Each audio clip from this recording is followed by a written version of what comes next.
वे मुझे मार सकते हैं परंतु मेरे विचारों को नहीं। वे मेरे शरीर को कुचल सकते हैं परंतु मेरी आत्मा को नहीं। जब जब ये कोट हम सुनते हैं, हमारे मन में भारतीय इतिहास के सबसे महान स्वतंत्रता सेनानियों में से एक शहीद भगत सिंह का नाम आता है। जय हिंद दोस्तों, मैं राजू तांती आज के शुभ अवसर पर, शहीद दिवस पर आप सबका अभिनंदन करता हूं और साथ ही साथ शहीद भगत सिंह, राजगुरु और सुखदेव जैसे महान स्वतंत्रता सेनानियों के चरण को स्पर्श कर उन्हें प्रणाम करता हूं।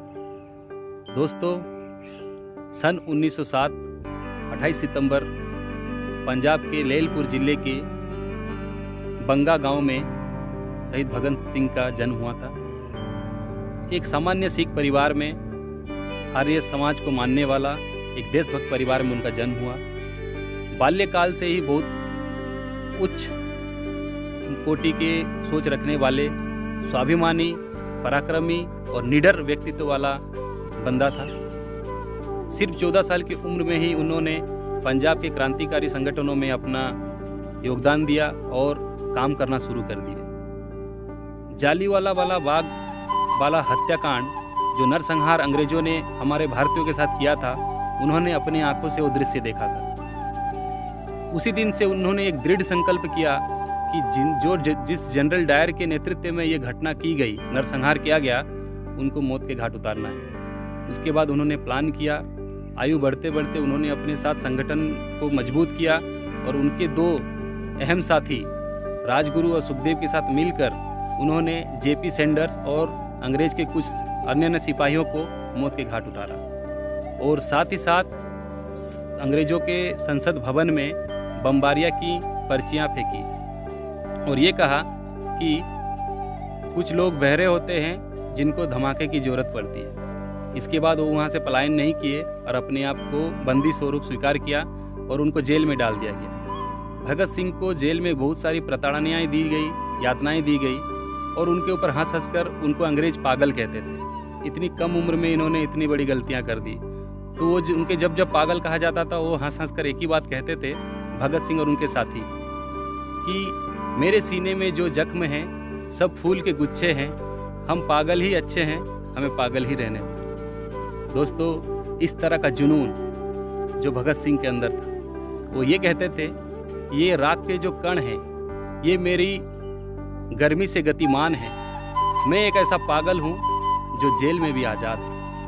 तो दोस्तों, इस तरह का जज्बा, इस तरह का जुनून देख अंग्रेज भी थर थर काँपते थे भगत सिंह को देख। और भगत सिंह, राजगुरु और सुखदेव जी का फांसी का डेट 24 मार्च को तय हुआ था, 24 मार्च की सुबह। लेकिन लोगों का आक्रोश जिस तरह बढ़ रहा था, उनके अंदर क्रांति जिस तरह पैदा हो रही थी, उनको, अंग्रेजों को डर हो गया और उन्होंने भगत सिंह, राजगुरु और सुखदेव को 23 मार्च को आधी रात में ही उन्हें फांसी दे दी गई और उनको नदी के किनारे तट पर उनका अंतिम क्रिया भी कर दिया गया धोखे से। दोस्तों, जैसे ही भगत सिंह का कहना था, उनके पास दो विकल्प थे। उनको अंग्रेजों ने कहा था कि अगर आप माफ़ी मांग लेंगे तो आपका जीवन बख्श दिया जाएगा और आपको फांसी टाल दी जाएगी। लेकिन भगत सिंह ने माफ़ी मांगना मंजूर नहीं किया और उन्होंने फांसी चुना। उनको ये पता था कि मेरे फांसी के बाद देश में एक क्रांति की लहर उठेगी और हमारे युवा सब मर मिटने के लिए तैयार हो जाएंगे और हमारा देश आज़ाद होगा। उन्होंने पूरा देश आज़ाद होने का सपना देख अपना जीवन का बलिदान दिया था। लेकिन हमारा देश आज़ाद होते होते 1947 मसीहा अगस्त 15, जो हम आज़ादी के दिन मनाते हैं, एक्चुअली आज़ादी हमें से पहले मिल चुकी थी, जो सुभाष चंद्र बोस ने हमें दिलाई थी। जो भगत सिंह का सपना था अखंड भारत, लेकिन कुछ गद्दार, कुछ दलाल राजनेताओं के वजह से हमें आज़ादी मिलते मिलते लेट हो गई और साथ ही साथ हमारा देश का विभाजन भी हुआ। अपने व्यक्तिगत स्वार्थ के लिए कुछ लोगों ने भारत देश का सौदा कर दिया और एक खंड को बांग्लादेश बनाया, एक खंड को पाकिस्तान, एक खंड को अफगानिस्तान।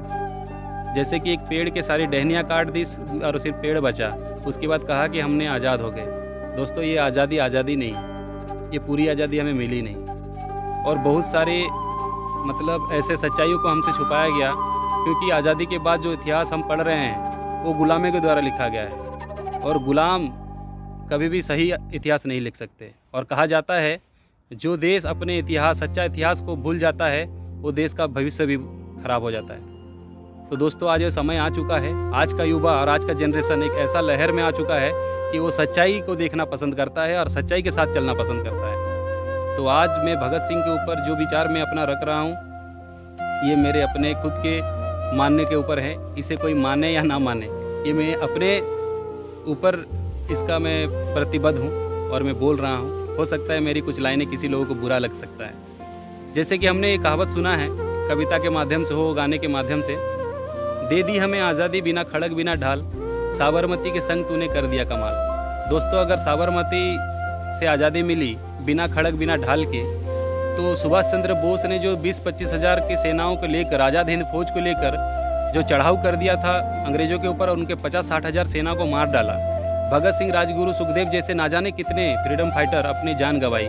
रानी लक्ष्मीबाई से लेकर मंगल पांडे, उसके साथ साथ जितने करोड़ों लाखों लोगों ने अपना जान गंवाया, देशभक्ति में उनको पत्थरे खाई जेल में गए, उन लोगों का क्या था फिर अगर साबरमती से आज़ादी मिली। दोस्तों ये सब हमारे साथ बहुत बड़ा धोखा हुआ है। तो मैं यही कहना चाहता हूँ कि धोखे से बाहर निकलने का समय आ चुका है। सच्चे लोगों को पहचानें, सच्चे लोगों को पहचान कर उनको सम्मान दें और बुरे लोगों को पहचान कर उनसे दूरी बनाए रखें। दोबारा हमारे साथ धोखा ना हो, इसके लिए तैयार रहें। और साथ ही साथ मैं ये कहना चाहूँगा, आज क्या युवा पीढ़ी देशभक्त बने।